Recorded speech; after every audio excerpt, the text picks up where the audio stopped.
my way to the airport. And my flight is 5 p.m. It's now 1:04.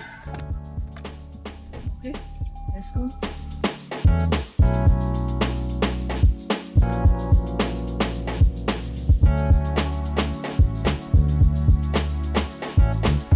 First time ko sasakay sa Hawaiian Airlines and sobrang nakakatuwa kasi lahat naka-theme about sa Hawaii, pati safety videos, yung uniform, lahat nagpo-point sa Hawaii.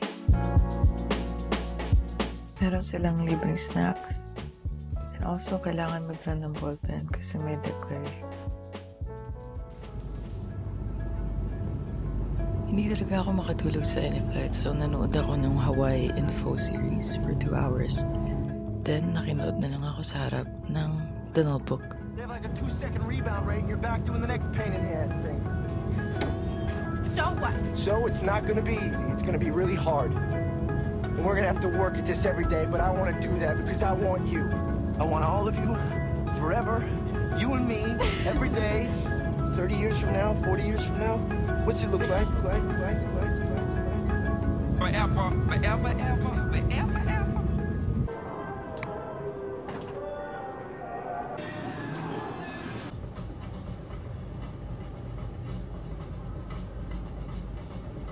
Dumating kami sa Honolulu around 9 p.m. From there, sumakay ako ng shuttle recommended ng hostel. Diretso na siya from airport hanggang sa kanila. Right after that, where the cars parked. Okay. On the left-hand side. All right. Thank you. Have a good night. Sa lahat ng tirahan sa Waikiki, including yung mga 5-star hotels, number 1 in terms of price and ratings, itong hostel na to. Super mura and super daming pros. Lalagay ko yung full review ko sa description.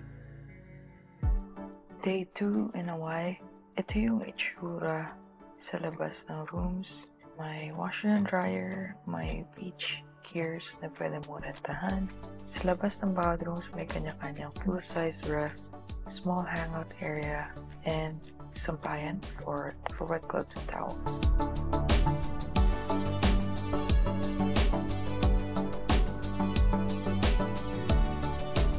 Yung weather dito sa Hawaii is paiba-iba sa buong araw.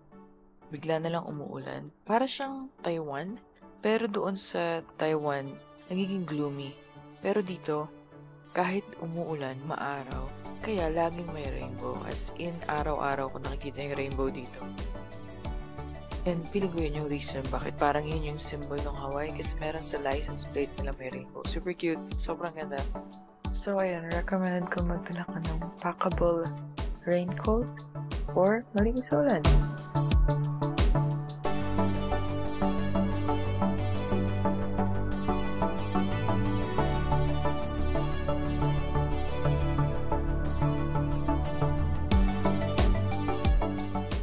So, dito nagbabalaw yung mga tao.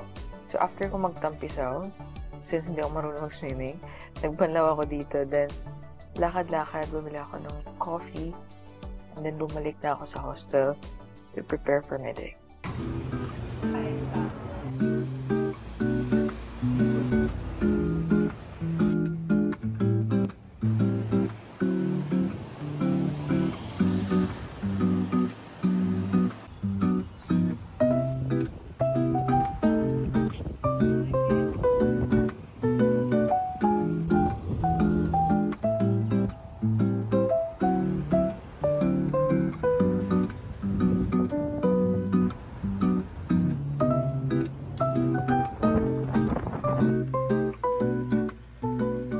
After ko mag-prepare sa hostel, dumiretso ako sa ABC stores. Bumili ako ng Holo Bus card and postcard and nagsulat ako sa sarili. Also, sakto paglabas ko ng store, dumating yung mailman. So, inabot ko na lang sa kanya yung postcard. Then, naglakad na ako papuntang International Marketplace.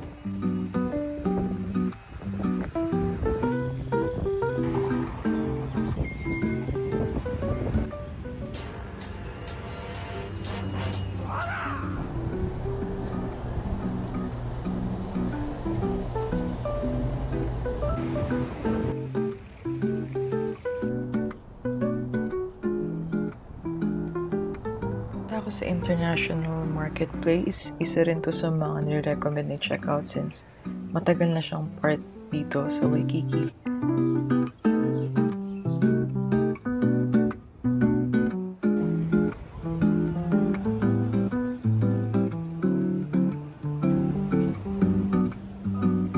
After ko maglibot saglit, lumabas ako and napansin ko sa tapat may pinipilahan na Japanese resto. So, dito na ako kumain. Dito, ang process nila ay mag-order ka ng main meal and then bago ka magbayad sa cashier, dadaan ka dito sa tray. Pwede ka mag-add ng side dishes. Okay naman yung food and masarap ko yung calamansi juice nila.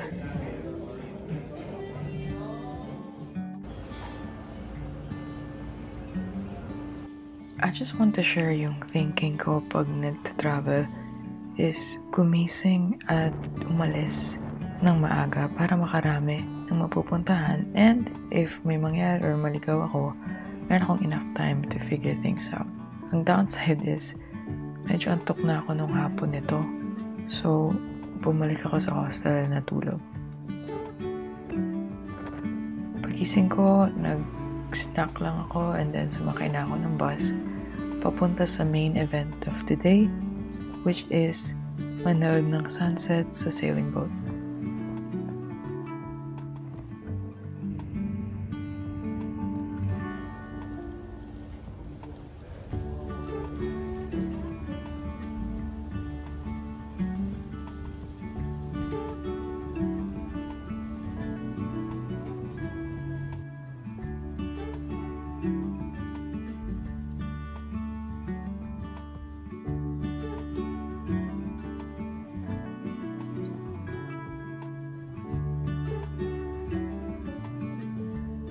Bago kumipake din sa boat, pinag-sign kami ng waiver and then pinatanggal yung mga sapatos.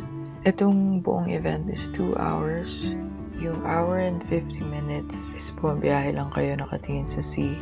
And then yung 10 minutes is yung inaantay nyo mag-sunset. I think this is worth it if part siya ng bucket list more just for the sake of experience. Otherwise, sobrang haba para sa akin ng event. Pero syempre, worth a try.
By 7 p.m., nakabalik na kami sa harbor. Naglakad na ako papunta sa bus stop and then bus pabalik ng hostel. Sa hostel, chinek ko yung rooftop. This is a Friday night, so wala masyadong tao. Super tahimik, super cute, ang linis. Gusto ko sana tumambay, but it's time to sleep kasi bukas yung highlight ng trip ko.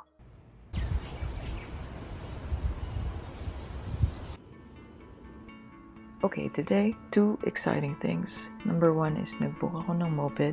Meron akong scooter sa Pilipinas noon, so familiar naman ako nito. But more importantly is nag-book ako ng parasailing. Takot ako sa heights, but YOLO, so tinuloy ko pa rin to. So excited, let's go!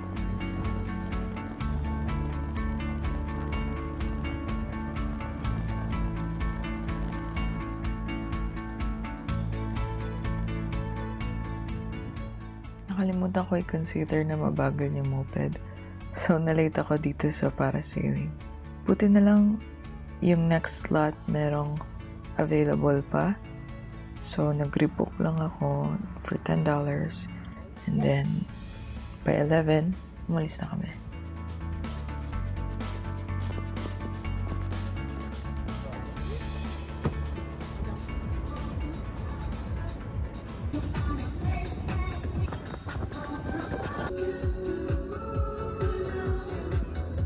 Mabait yung mga nakasabay ko dito sa boat na to. Nagsalit-salitan kami mag-videohan sa bawat isa. Marinig mo dito, chini-cheer pa nila ako. Go, Bea! Go, Bea!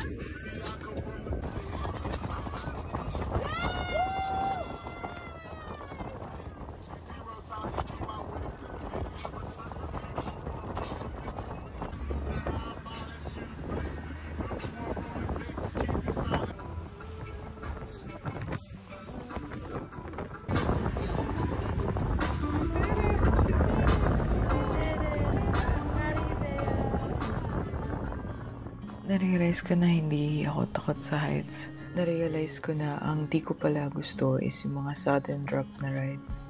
Grabe, sobrang saya dun lang sa taas. Hindi ko na-expect na biging highlight siya ng buong trip ko. Supposed to be, ang plan ko was mag-lunch sa Helena's, number 1 recommended Hawaiian restaurant. Kaso sarado sila ng Friday, Saturday, Sunday, which is yun yung araw na nandito ko. So, nagpunta na lang ako sa Alamoana Center. Ito yung currently largest open-air mall sa buong mundo.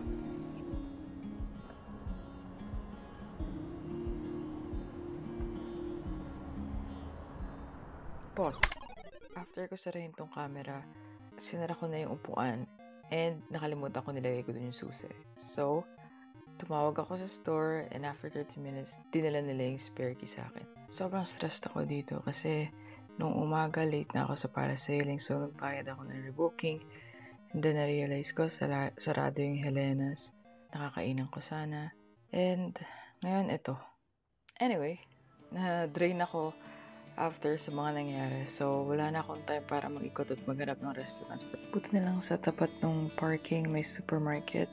Bumili ako ng bento and Hawaiian soda. Ang sarap nito. Sayang nakalimutan ko bumili at magbaon.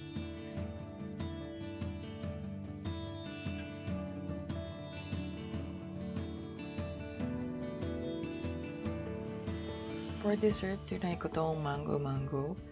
Okay naman siya. Hindi siya matamis. And then after maglibot, nag-take out ako ng food for dinner sa supermarket.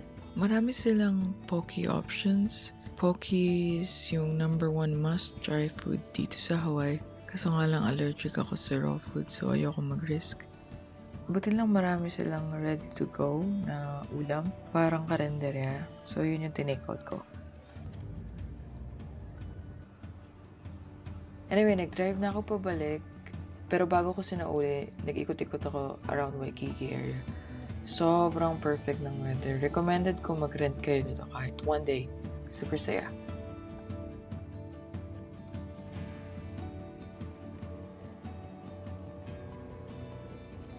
Around 4:30, binalik ko yung moped. Dumiretso ako sa hostel at natulog. Around 6:30, pumunta ako ng Waikiki Beach. Doon ko kinain yung dinner na tinake out ko.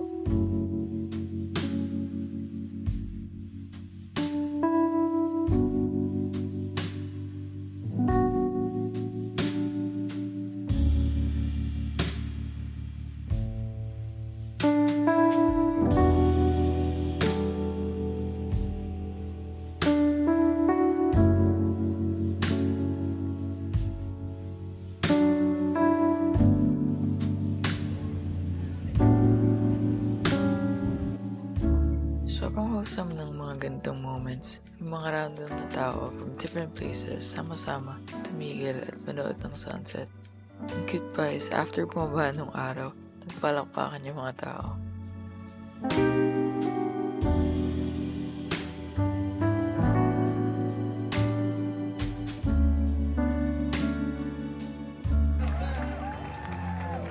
I'll remember you long after this, and the summer is gone. I'll be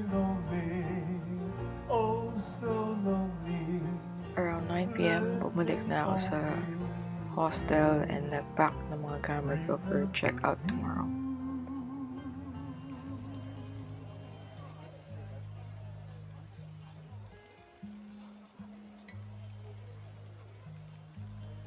Funded your key deposit, so you're all set there.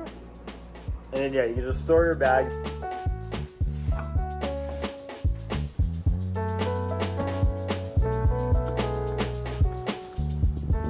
Today ay last day na. Since huling araw na di ako nag-book ng any event para di ako ma-hassle. Ngayong araw ay about food trip and road trip sa bus. Itatry ko yung Leonard's Bakery, Elena's Filipino Resto, at Lilia's Bakery. Then, dumaan din ako saglit sa Pearl Harbor.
Ay, okay po.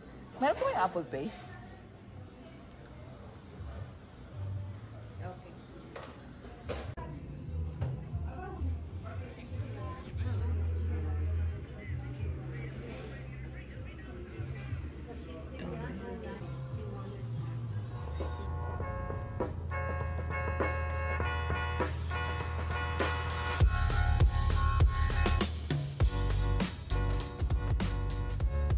Nakabalik ako sa Waikiki area around 3:30 p.m.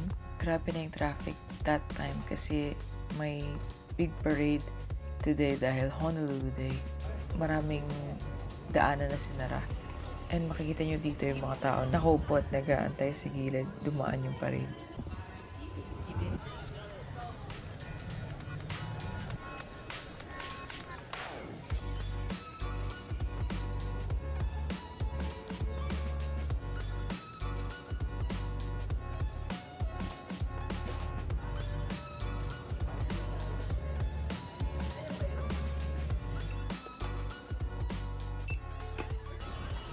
That's it. My trip has ended.